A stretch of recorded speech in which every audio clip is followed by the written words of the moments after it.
Hey, salut à tous, c'est Hugo Photo. Aujourd'hui on se retrouve dans une nouvelle vidéo où je voulais vous parler de ma nouvelle approche photographique du point de vue personnel. Cela fait maintenant plusieurs temps que je manque un peu d'inspiration. Quand je vais dehors, je ne sais pas trop quoi shooter, j'arrive pas trop. Je galère souvent, pour être honnête, c'est de plus en plus dur. Et j'ai trouvé une nouvelle technique qui a permis de me réinventer, de trouver de l'inspiration, d'avoir l'envie de retrouver goût à la photo que je fais de façon personnelle, d'aimer ça, d'avoir envie de sortir, de faire, de créer.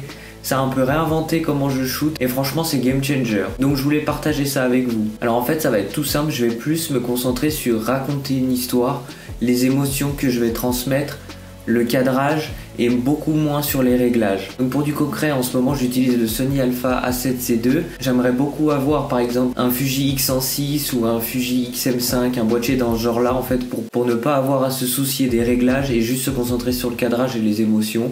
Avoir un objectif fixe toujours le même. En fait un peu dans cette idée là. Je sais qu'il est beaucoup hype en ce moment mais c'est pas pour la hype que je l'aime. C'est vraiment pour mon utilisation que j'en ai en ce moment et ma redécouverte un peu de la photo que j'ai en ce moment. Donc du coup je vais utiliser principalement là du coup c'est mon Sony Alpha 7C. J'ai l'objectif 16-35 f4 que Camera me prête. Je vais le laisser à 35 mm pour pas avoir à zoomer, dézoomer, etc. Ça, je n'ai pas envie. Je veux uniquement me concentrer sur le cadrage, sur les émotions et c'est tout. Donc du coup, je prends mon Sony, l'objectif, je laisse à 35, je me mets en priorité vitesse, comme ça les ISO y gèrent, l'ouverture y gère, je fais confiance à ma caméra. La mise au point, je la laisse en automatique, je fais confiance à ma caméra toujours. Par exemple, je shoot en street photo des personnes, je vais mettre une vitesse légèrement élevée, mais pas trop, pour les avoir nettes. Et si je fais défiler, je vais pouvoir descendre la vitesse. Vraiment, ça c'est la seule chose que j'aurai à gérer. Et honnêtement, ça enlève un poids et on peut beaucoup plus se concentrer sur le cadrage, sur l'émotion, sur ce qu'on a réellement envie de faire, qu'est-ce qu'on a réellement envie de partager. Et voilà, et après en retouche, j'essaye de faire quelque chose d'assez ancien en ce moment. Je suis fan du rendu un peu argentique, que ce soit noir et blanc ou couleur. Dernièrement, je suis allé au marché. D'ailleurs, j'ai retouché ces photos en live sur Twitch, donc si vous voulez me suivre, n'hésitez pas.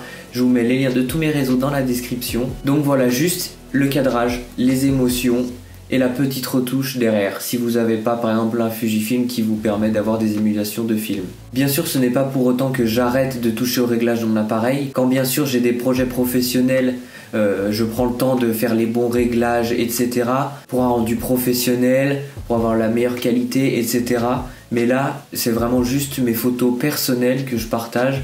Vraiment, les photos professionnelles restent du coup professionnelles, donc là je m'y attarde beaucoup plus, mais là c'est vraiment juste pour mes photos personnelles, où je vais me laisser libre création et vraiment me concentrer juste sur les émotions. Dernièrement je suis allé au marché prendre des photos pour illustrer cette vidéo. Du coup les photos que j'ai retouchées, j'ai fait ce style, j'ai commencé à utiliser ce style de photo donc en se concentrant juste sur le cadrage, les émotions, la retouche derrière, légère retouche mais qui donne vie. Donc je vous mets des photos juste ici.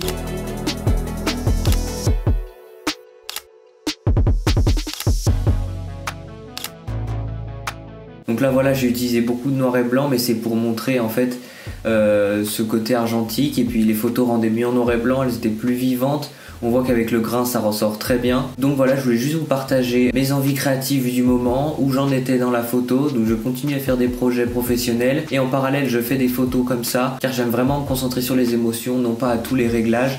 Je le fais déjà suffisamment quand je fais des photos professionnelles pour des projets vidéo, etc. Et voilà, et ça fait du bien d'avoir envie de shooter, de prendre son appareil, de pas se prendre la tête, de prendre juste son appareil et pas sa tête.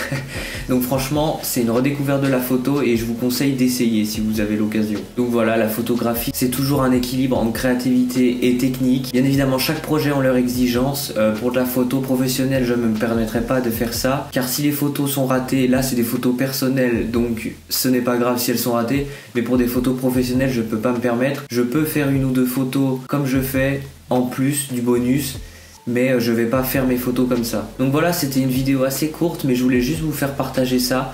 J'espère que cette vidéo vous aura plu. Si c'est le cas, n'hésitez pas à me suivre sur YouTube et sur tous mes réseaux, les liens sont dans la description. J'espère que cette vidéo vous aura plu. Je vous dis à bientôt pour une prochaine vidéo. C'était Hugo Photo. Ciao.